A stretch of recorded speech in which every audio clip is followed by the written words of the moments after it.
What is going on, everybody, and welcome to another segment of Cold Front Report Live.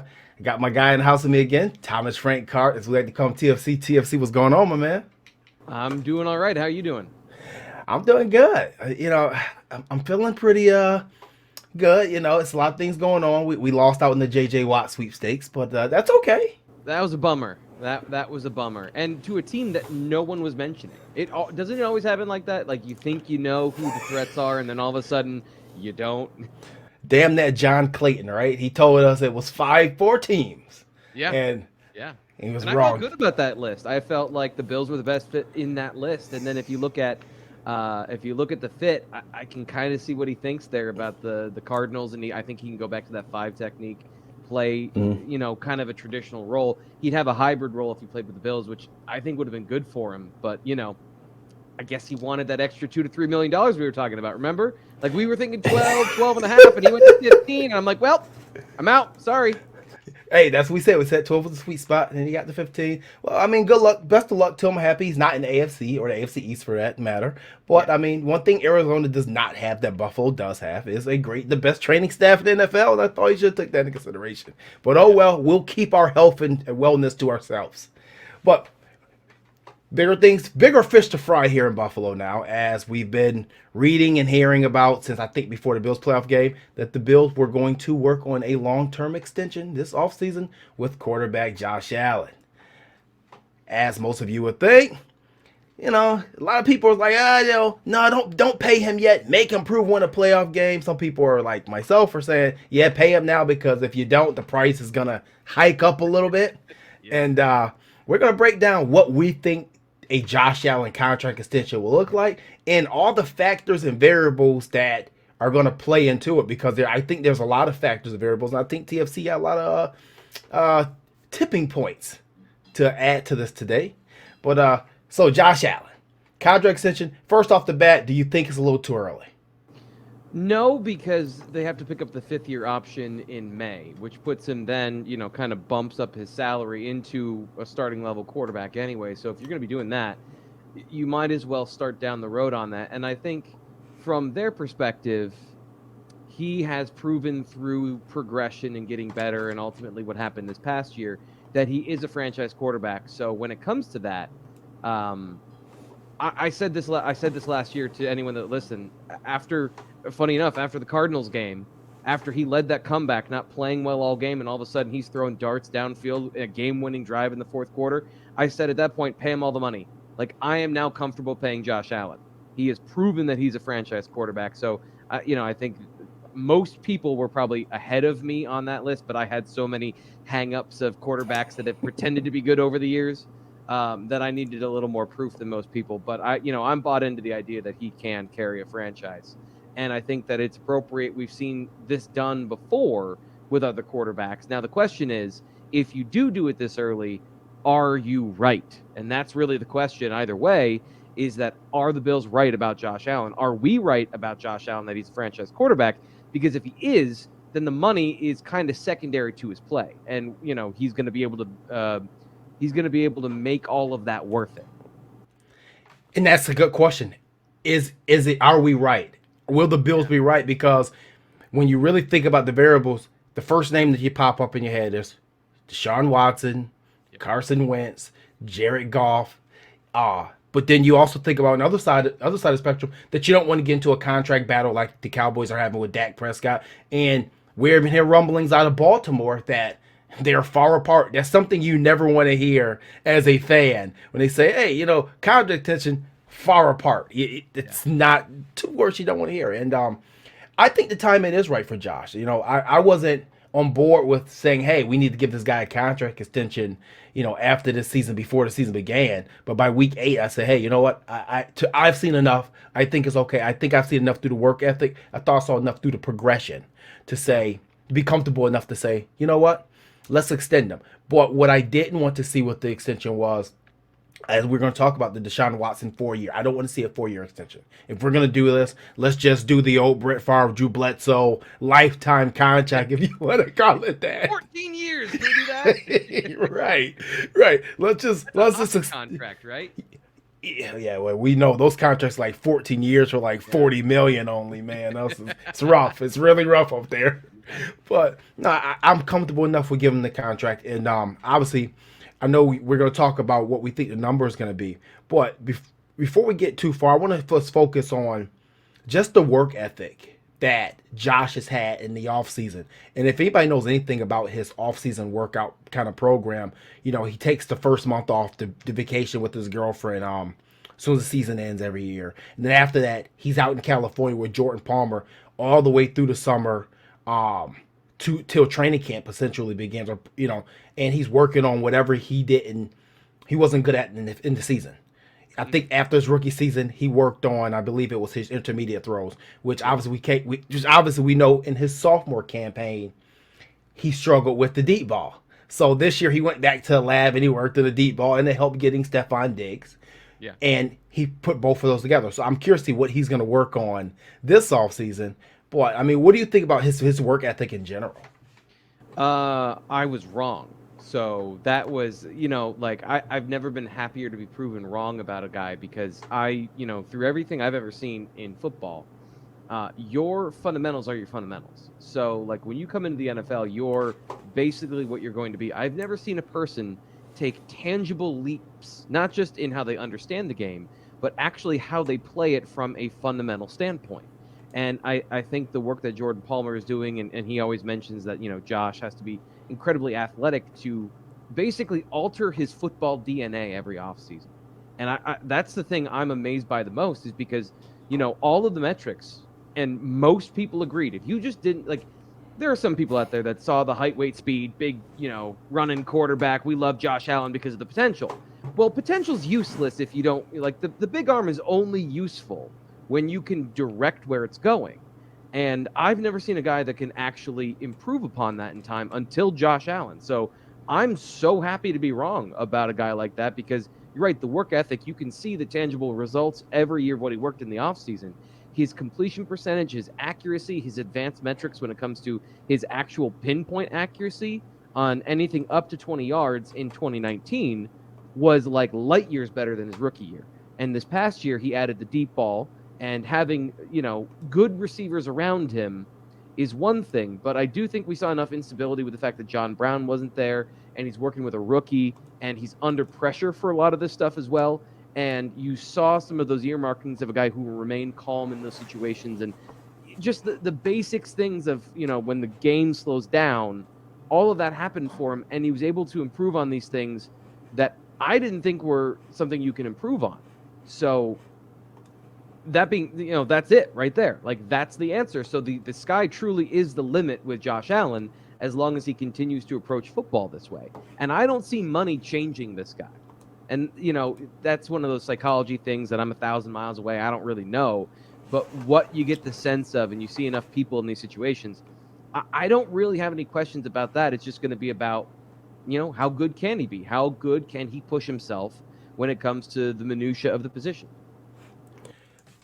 I have to agree with the money part. Like, I'm not seeing that money hunger guy, and this is why when we dig into this conversation, it's going to be interesting to see what our numbers are because we know that growing up, his idol was Tom Brady. That it was hands down, it was Tom Brady. He's on record.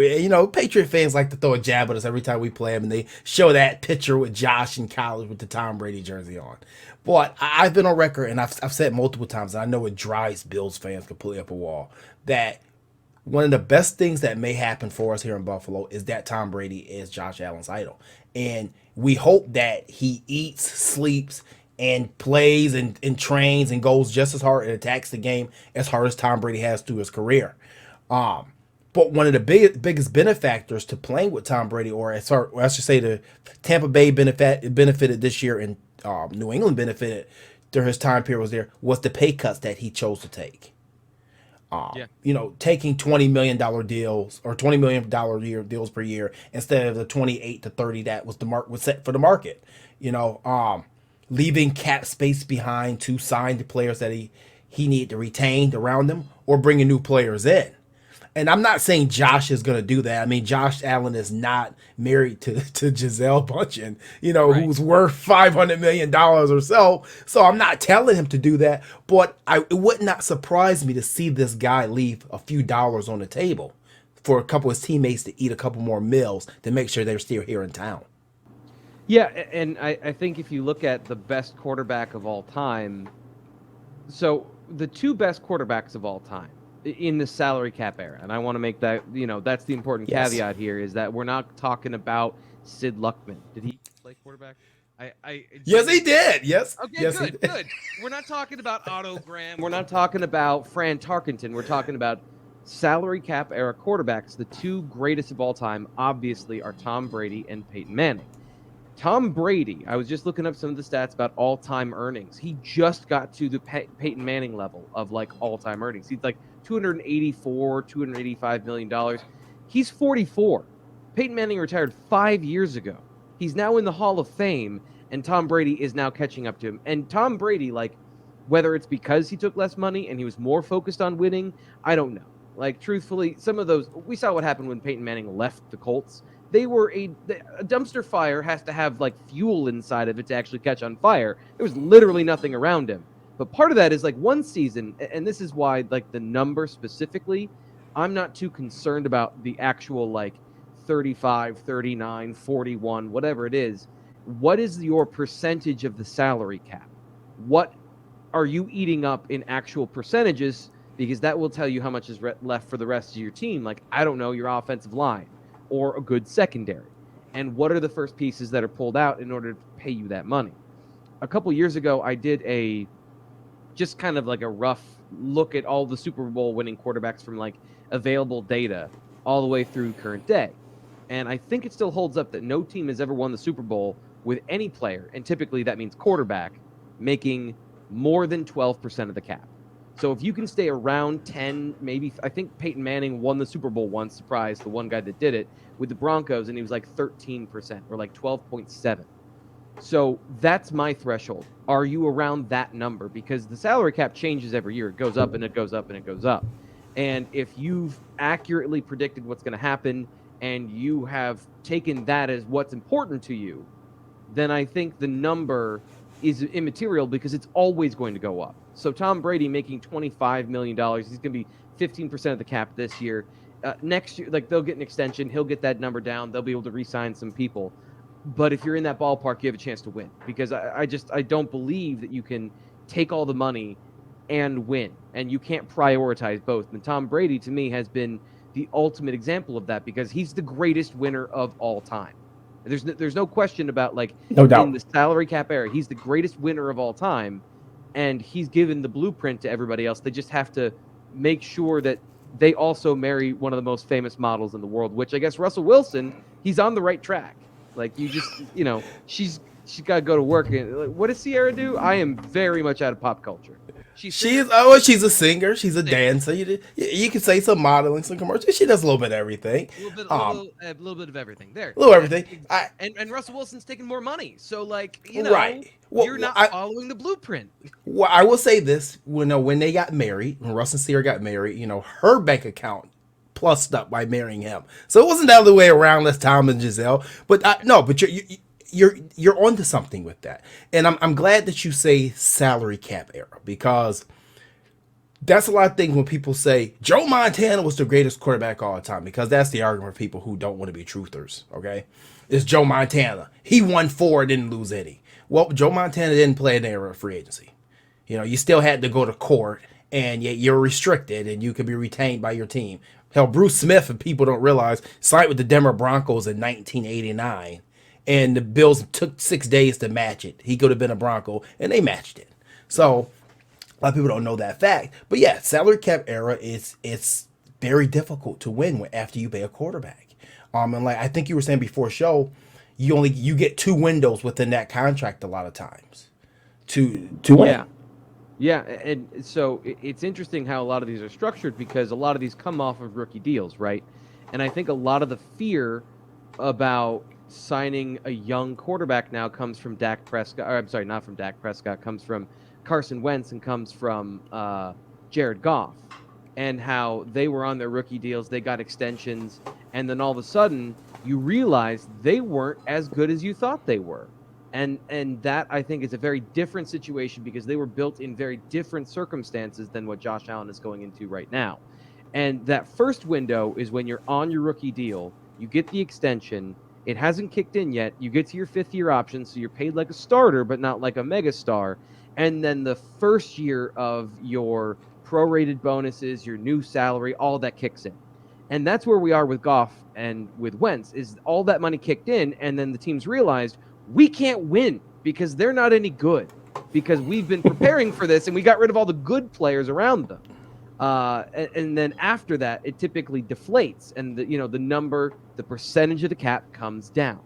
It's made worse this year because of the new salary cap problems with COVID and with all the issues that the NFL and every other major franchise and every other major league has been having this year because of fan attendance.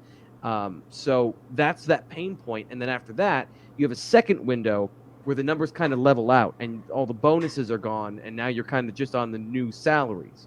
I think if you look at most of the, going back to Jimmy Garoppolo, Matt Ryan, all these guys, It's structured that way. So really, even with Patrick Mahomes, their window is right now because his salary just hit the fifth-year option on his extension. And Josh Allen is going to be in that window year 4 and year 5 coming up in the next 2 years.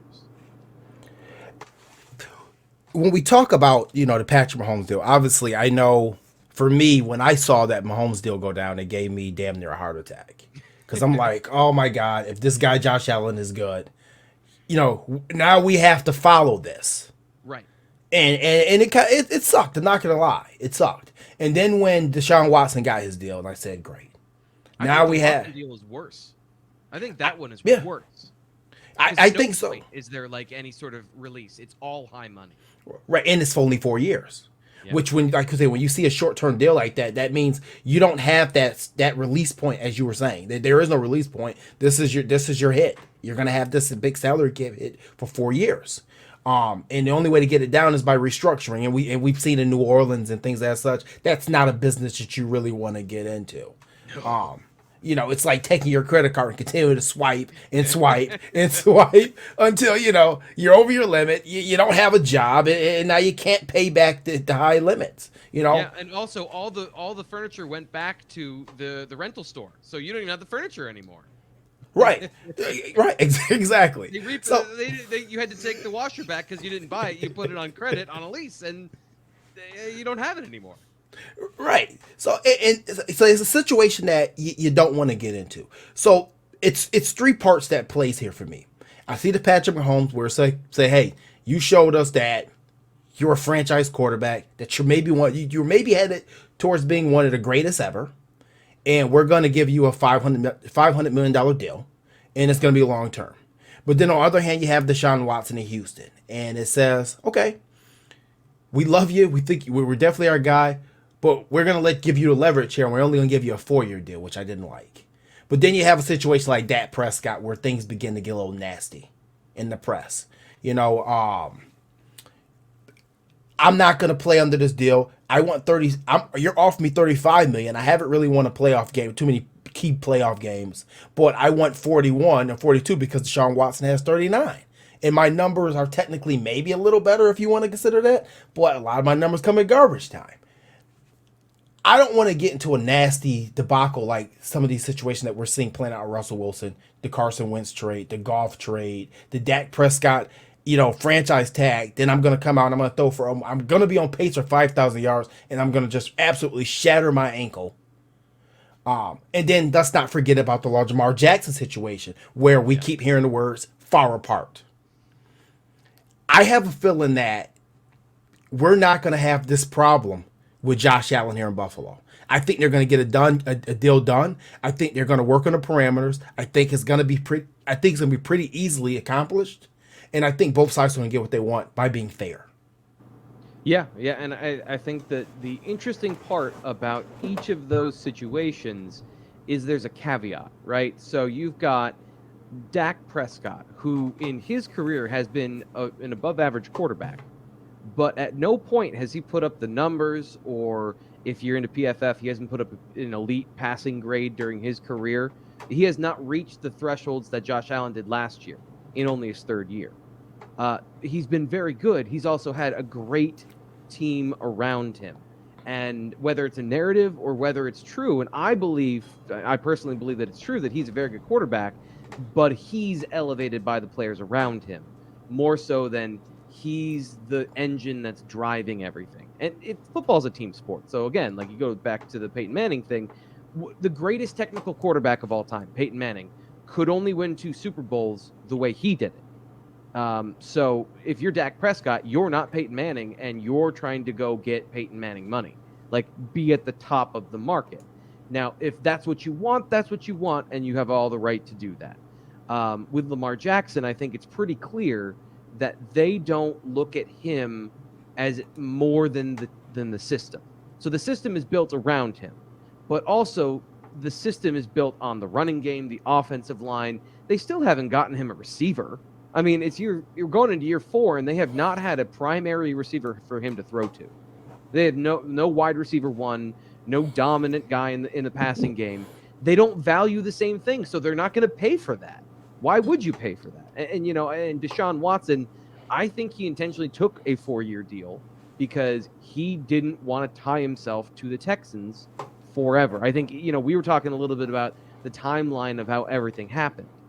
And he and Dak Prescott, I kind of put in the same boat. I do think that he is good. Like, he is an elite quarterback, and you can build around him, and you can work with those cap numbers and everything. But again, all his numbers are north of 12%. So even if he's a phenomenal quarterback, I'm not confident with his number that I can win because I can't field a good team. And as much as we place an emphasis on the quarterback, and rightly so, it's a team game. You cannot play football without a center.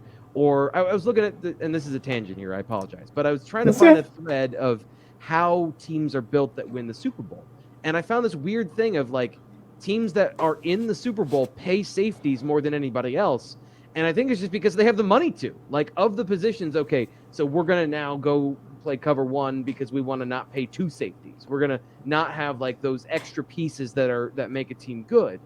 That's what you lose when you lose a quarterback. Like I can tell you lose a good second safety. You're going to rely on one, and you're going to hide the other. Josh Allen, if he is everything that you've said as far as fan of Tom Brady and is a guy that wants to win more than he wants all the other stuff, I think the Bills are set up. They have a environment where everyone gets the fair deal. I think all of the deals that they've signed so far with all of their best players have all been really good for both the player and the team, as far as, like, it's a good number. You're being paid very well. You're one of the top paid in your position, but we can also field the team. So I think they have the right ethos around the team to make this work. I mean, I'd say I was surprised to see Trey White get a deal done last summer. I thought that out of all the players that Brandon Beane and Sean McDermott brought in, I thought that Trey White was going to be the one that had the toughest time getting the deal done, because we've seen how these cornerback negotiations go throughout league history. Sometimes the cornerback is the hardest negotiation, I think, out of almost any position that you have on the field. And let's be honest, they're the biggest diva out there. I think they're bigger, not, right? Like, he's not. That's why it went well. Well, I thought he was. I called him out on it too. I thought he was. I was wrong. Yeah, I thought he was a little funny, man. I thought he's a little shicey acting at times.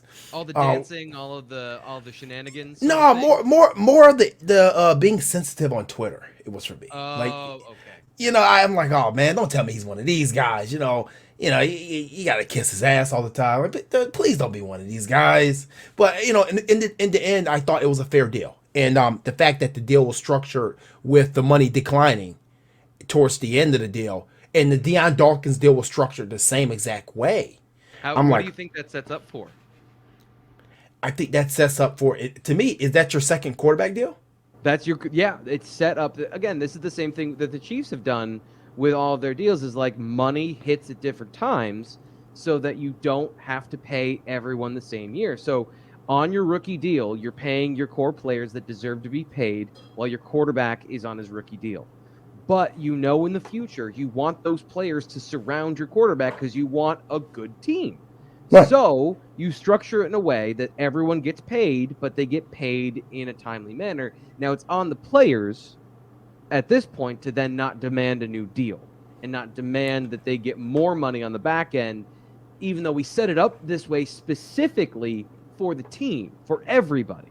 And as long as, those guys follow through on their end of saying, I'm going to play for this, for this throughout the length of it, or at least until the final year, and then we get an extension and all that stuff. Like, it's set up perfectly. This is how good general managers look into the future with their roster. I think that we've seen and heard enough from Brandon Beane at this point where, I think he's a straight shooter. I call him a straight shooter. I think he speaks his mind. I think he says what's truth. Obviously, he doesn't show his hand all the time, but when he says something, I think it's 80% believable. And he said since the day he got here in Buffalo, they ain't going to overpay. Now, I think there's some contracts they got wrong, like Trent Murphy and things like that, and Star Lotulelei, which I think we've talked about in the past. Boy, it wasn't bad to the point where it was like, dude, you're just grossly overpaid because this is 1998 Buffalo and you have to pay $66 million for Derek Dockery to come in here and play guard.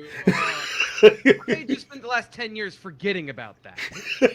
Just saying, just throw it out there. It's not that timeline, and he's not going to pay for it. And maybe that's why we did not get J.J. Watt when you really think about it, because he's like, listen, man, we'll give you 10, we'll give you 12, but that's what we're giving you. You either take it or you leave it. We're going to field a good team regardless, so whether you want to be here or not. So I guess when it comes down to Josh Allen, I have full faith in his negotiations. It's not a worry in my mind. I see Bills fans on our Facebook and our Twitter pages saying, well, we hope we get a deal done. I don't think we have to hope for anything. There's going to be a deal done. Yeah. That's what it's going to be. Yeah, I don't really I'm not losing a lot of sleep over the idea of a deal not getting done. The one thing, and I don't know. I follow a lot of stuff. I don't follow Josh Allen or Trey White on Twitter. I don't follow in depth into their personal lives. My wife follows his girlfriend, but that's about as much as I get about their personal lives. So I don't think I know as much about Josh from that perspective to know what you know about that. But you saying that, I sleep easy at night knowing that this is the problems are going to come on the field, right? So the problems are not going to come for the most part in the front office. I think the problems are going to come on, can they beat the Chiefs? Can they find enough talent to do it? I don't think they're going to lack the resources to do it. And I think the big piece of that is going to be Josh Allen and a fair, like you said, a fair deal for both sides. The way I look at it is this, and we're going to get into what we think they're going to, what we think the contract's going to look like. I think when you really think about Josh Allen, you have to think about it in this manner. You have a guy that's from a tight-knit community, small tight-knit community in California called Fireball. So the guy who played 3 sports, he had to work his butt off in football, had no offers going to college, had to go to a little-known JUCO, and played well there at Wheatley, came out of there with 1 offer from Wyoming. Went to Wyoming, played well, had a chance to enter the NFL draft after his redshirt sophomore season, I believe it was. They were forecasting him as a first-round pick then. He decided to go back because it didn't feel right. Passed up money. Went back, got drafted to the perfect situation. He actually kind of dropped a little bit because I think in the pre-draft rankings for 2018, he was actually the number 1 quarterback. Obviously, we know Baker Mayfield went first, Sam Darnold went second, and Josh Allen going third. But he was the number 1 quarterback going into that. He had some poor games versus I think it was Iowa and Oregon on national. Oh, Oregon, that's right. Yep, on national TV, and it wasn't good. He didn't play well at all. Obviously, we know the talent level at Wyoming could not match up with those programs. Let's be honest about it. He comes to Buffalo. He plays well.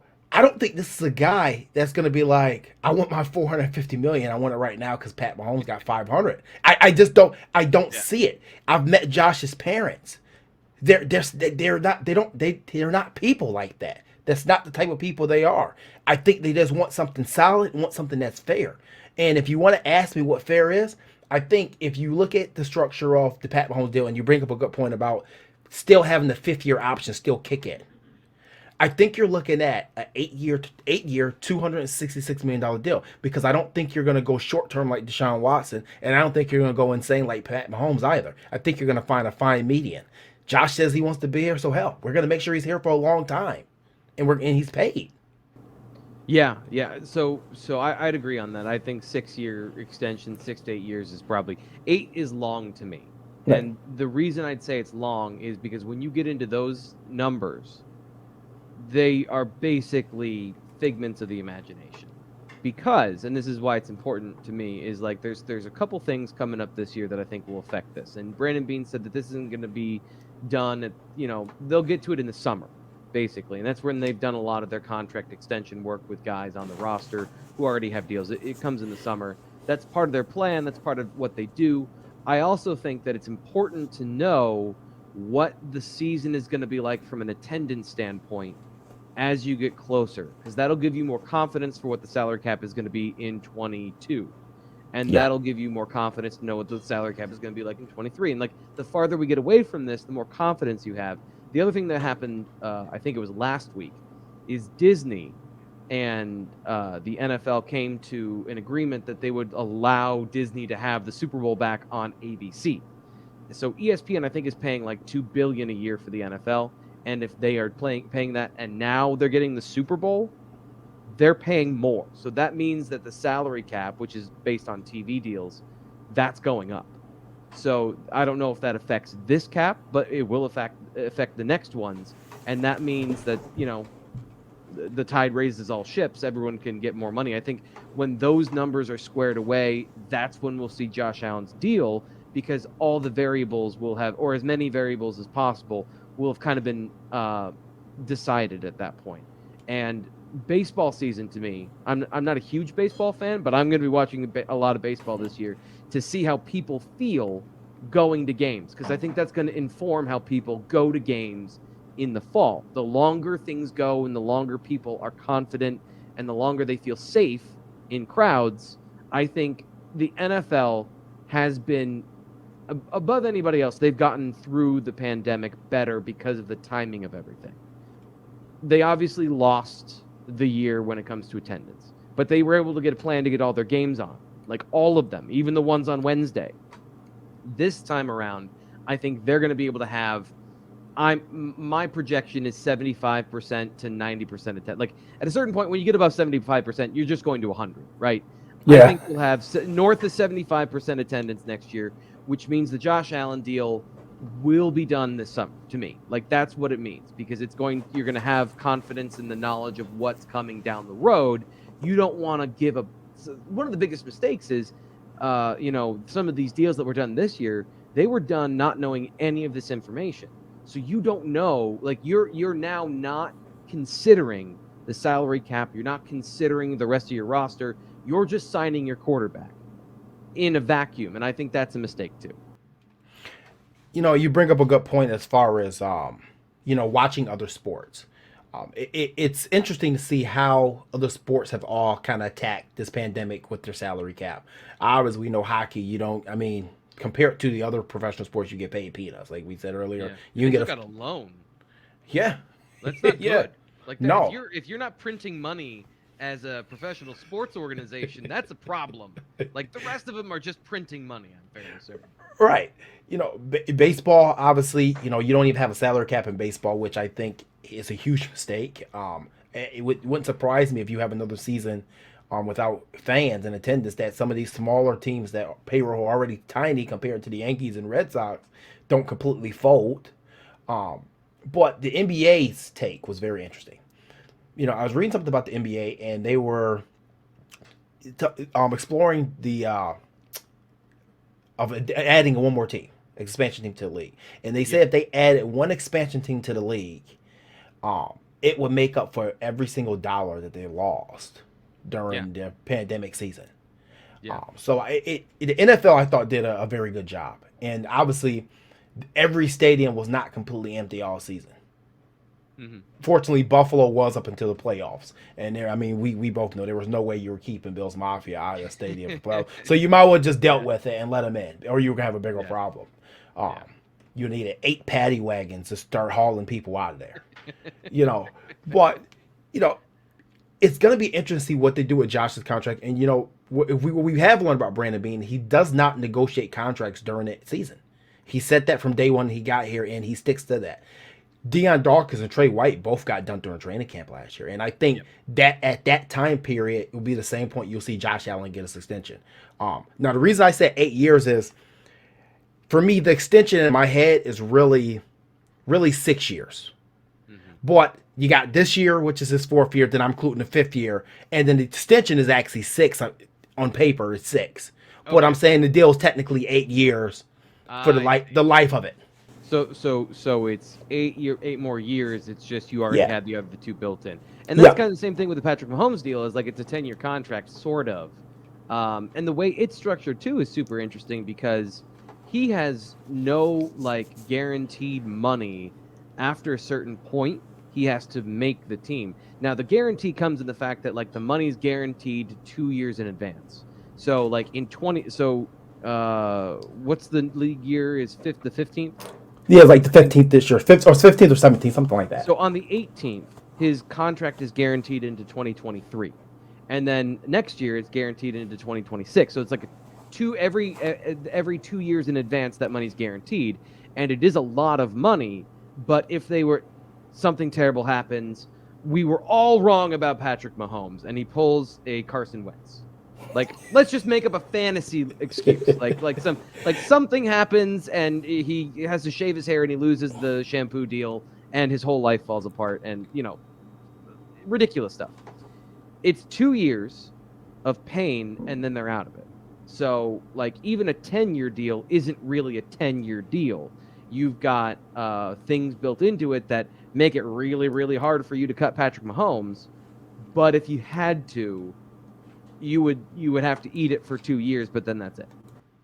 No way you think that, you know, they just randomly cut him before March 17th, right, or 15th. You know, after that poor performance, they're not. Maybe they say, "Oh, we're done with this guy. He's out of now." No way, not a chance. Not a chance. And I think he's already bought part of the Kansas City Royals too now. So he's which I don't understand how that happens because his guarantee was like $60 million, like up front. I think he might have got like a $10 million signing bonus.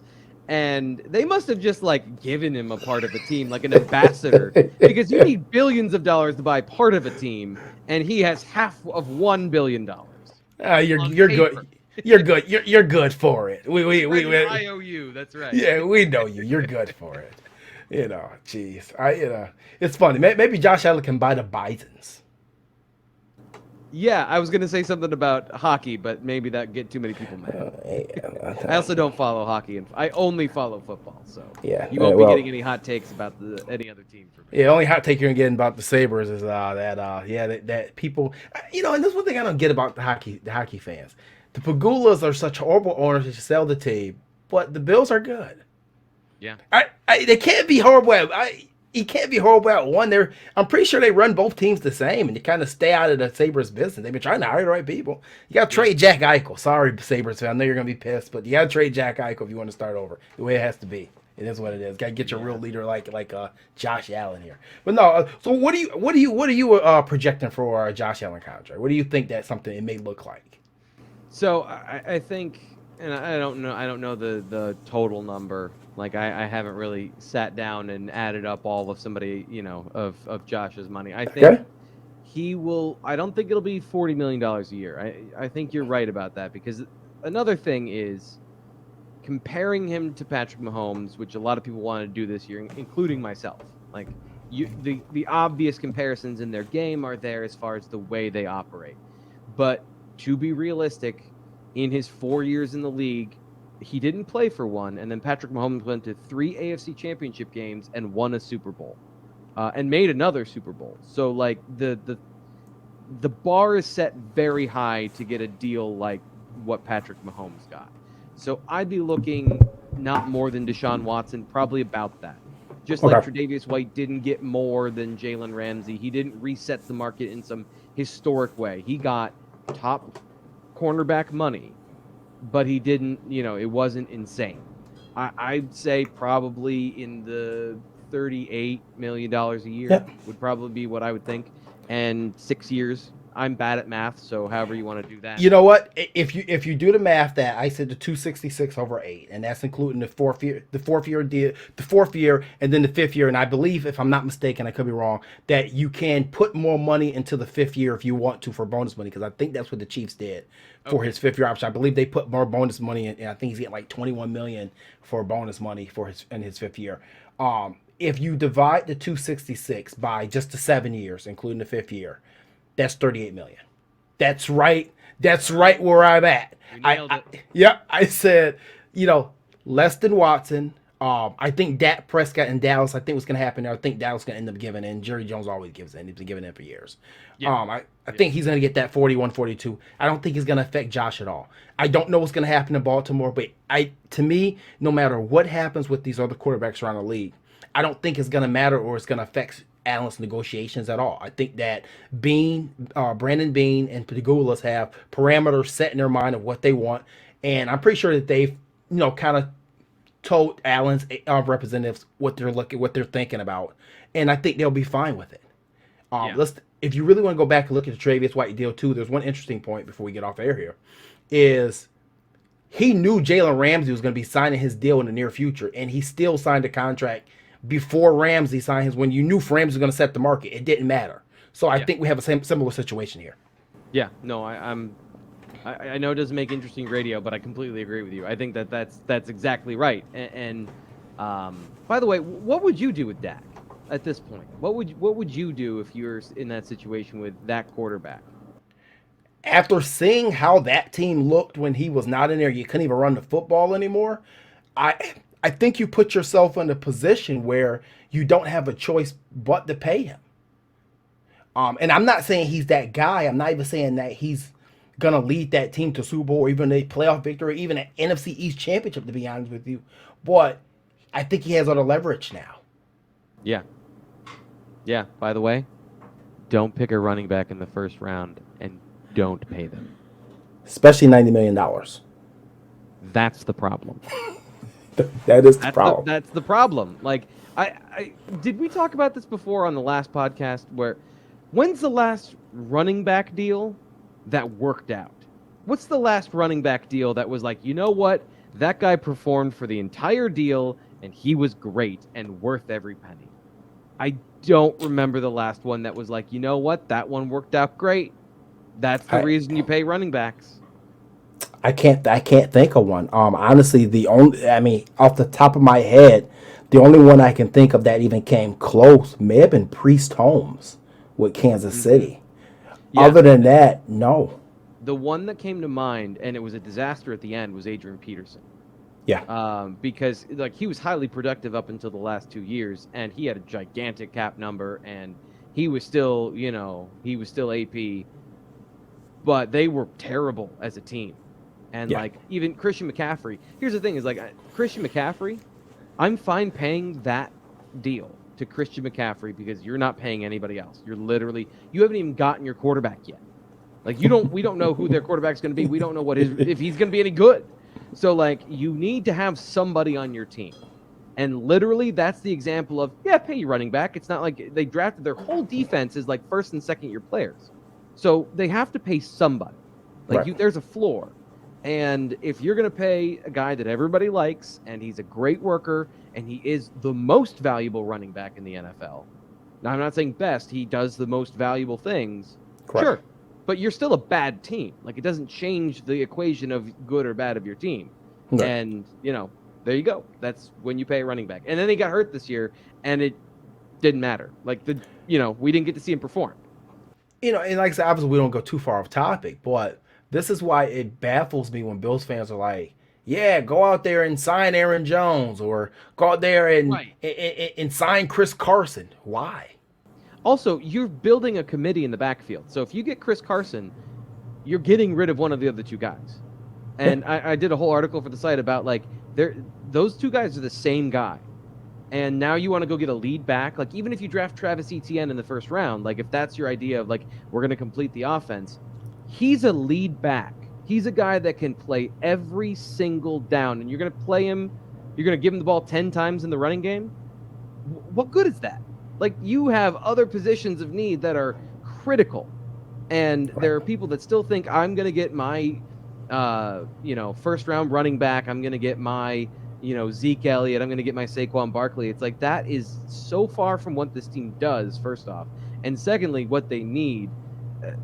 I don't get it. I don't get how people still think like that.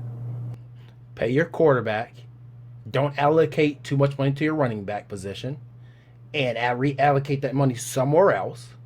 Let's get out of a defensive line rotation, Sean McDermott, so we're not the highest paid defensive line in the NFL anymore. I'm fine with the rotation, by the way. I'm fine with it. I'm not fine with paying average players above average money. Like, again, allocation of resources. If you're paying your D-line all that much, that's awesome. As long as you've got, like you said, Von Miller, a changing element on the pass rush, not guys that you didn't know who they were before they got here.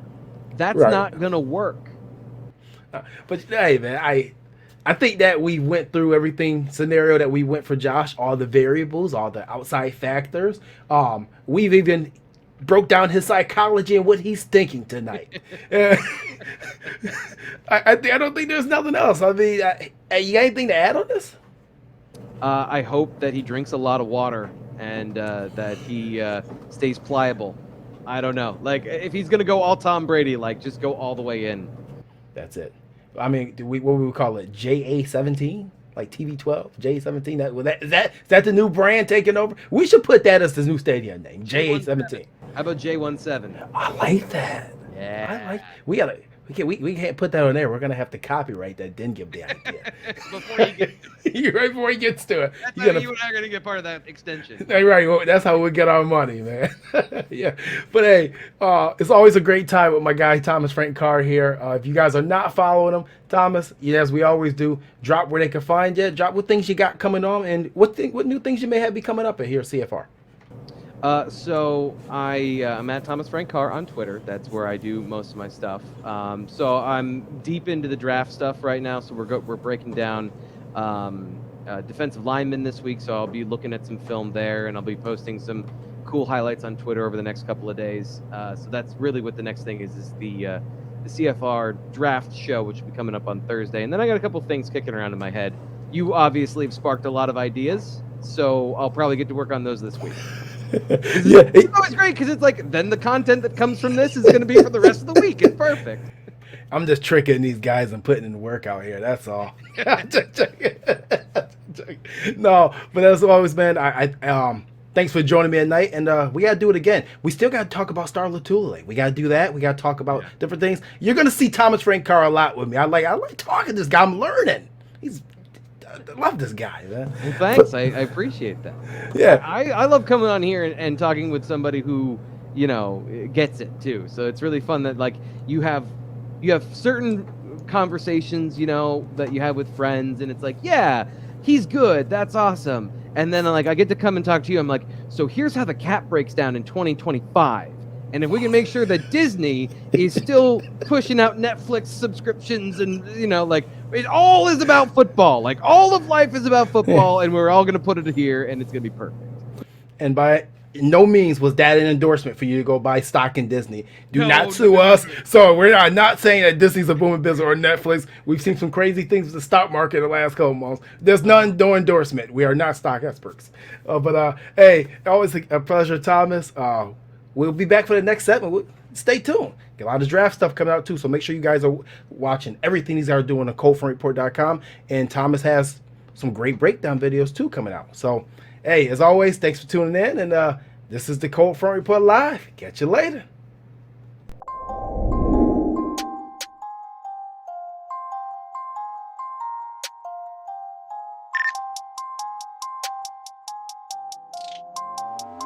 Parents swimming on the beach, hey.